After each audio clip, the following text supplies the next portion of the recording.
Hello students, welcome to 1 plus 1 channel. இந்த ப்ராப்ளத்தில் பார்த்தீங்கன்னா is 0 a rational number? If so, what is its additive inverse அப்படின்னு கேட்டிருக்காங்க. அதாவது 0 ஒரு ரேஷனல் நம்பரா அப்படின்னு கேட்டிருக்காங்க. ஃபஸ்ட்டு அதுக்கு கான்செப்ட் எழுதிக்கலாம். 0 வந்து ரேஷனல் நம்பர் தான்.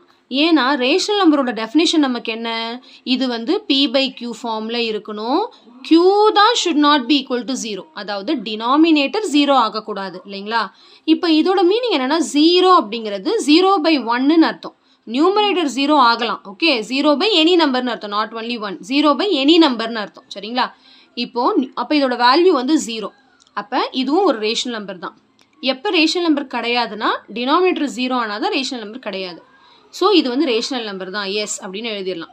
இஃப் ஸோ, அதாவது நீங்கள் ஆமான்னு சொன்னீங்கன்னா what is it's additive inverse, அதோட அடிட்டிவ் இன்வர்ஸ் என்னன்னு கேட்குறாங்க. ஸோ அடிட்டிவ் இன்வர்ஸ்னால் அதோட ஆப்போசிட் சைனுன்னு படித்தோம். அதாவது 1ஓட அடிட்டிவ் இன்வர்ஸ் -1, 2ஓட அடிட்டிவ் இன்வர்ஸ் -2, அந்த மாதிரி. இப்போ 0ஓட அடிட்டிவ் இன்வர்ஸ் 0வே தான், ஏன்னா -0ன்னு எழுத முடியாது. 0 வந்து நெய்தர் பாசிட்டிவ் நார் negative, okay. It is a நான் நெகட்டிவ் நம்பர் 0, அதனால அடிட்டிவ் இன்வர்ஸ் ஆஃப் 0 வந்து 0 தான், சரிங்களா. ஸோ இதுக்கு ஆன்சர் வந்து yes, 0 is a rational number, additive inverse of 0 is 0, அவ்வளோதான், ஓகே.